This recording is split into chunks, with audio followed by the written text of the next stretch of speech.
आता बातमी आहे शिर्डीतून। संजय राऊत शिर्डीमध्ये पोहोचले आणि साईबाबांचे दर्शन घेण्यासाठी संजय राऊत शिर्डीच्या साई मंदिराकडे निघाले। त्यातच पत्रकारांनी विचारलेल्या प्रश्नाने संजय राऊत म्हणाले की आताचं जे राजकारण आहे गढूळ झालेले आहे, त्यामुळे मी शिर्डीच्या साईबाबाच्या दर्शनाला आलो आहे। आणि काय म्हणाले पत्रकारांशी बोलताना ते संजय राऊत आपण ऐकूया।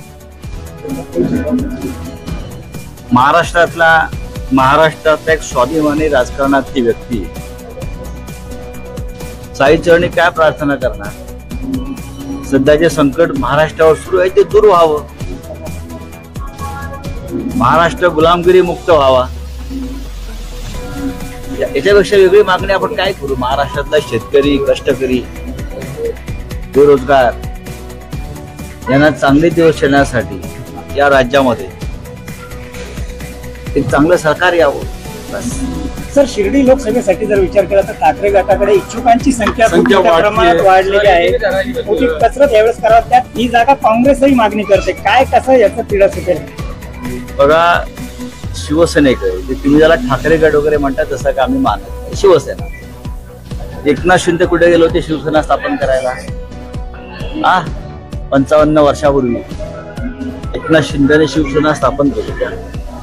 बाळासाहेबांनी शिवसेना स्थापन केली तेव्हा एकनाथ शिंदे गोधडीमध्ये असते नसतील। शिवसेना ही शिवसेना बाळासाहेबांनी।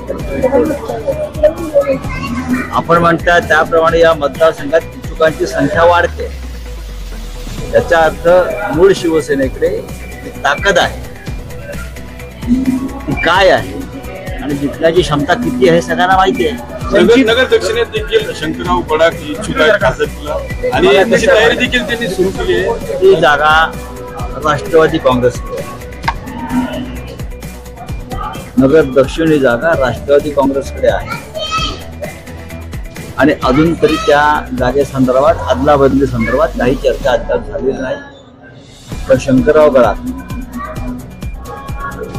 त्या जागेसाठी एक प्रबळ योग्य मैदान है।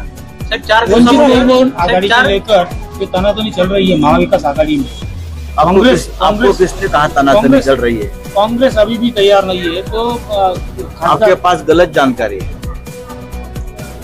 शिवसेना, राष्ट्रवादी कांग्रेस और वंचित बहुजन आघाड़ी ये मिलकर महाविकास आघाड़ी बन रही है। वंचित बहुजन आघाड़ी हमारा हिस्सा है महाविकास आघाड़ी। आमदार अपात्रतेचा निकाल लागणार आहे, काय वाटते सर, कसा निकाल लागतो? असं आहे की तुमचे जे त्याला ट्रायब्युनल म्हणून जी नेमणूक केलेली आहे सर्वोच्च न्यायालयाने विधानसभा अध्यक्षांची, ते विधानसभेचे अध्यक्ष यांच्यावर न्यायदानाची जबाबदारी आहे। ते सोपवायला न्यायमूर्ती मुख्यमंत्र्यांकडे काल गेले, बंद दारात चर्चा केली, न्यायमूर्तीच फुटताना दिसतोय। न्यायमूर्ती जर आरोपीकडे जाऊन चहा प्यायला लागले तर तुम्ही काय अपेक्षा करता? चेअरमन आहेत राजेश परजणे, त्यांचं म्हणणं आहे की खासदार संजय राऊतांनी समजून घ्यावं एनडीटीपी काय आहे। ती राष्ट्रीय दूध विकास संस्था आहे आणि ती पुनर्जीवित करण्याचं काम जे आहे ते दूध संघाचं करत असते।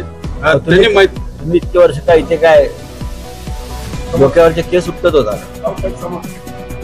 महानंद ही महाराष्ट्राच्या दुग्ध विकास क्षेत्रातलं किंवा त्या दूध क्षेत्रातलं एक महत्वाची संस्था आहे, सरकारी संस्था आहे। तुम्हाला ती चालवता आली नाही म्हणून तुम्हाला त्या राष्ट्रीय संस्थेकडे देण्याची वेळ आली।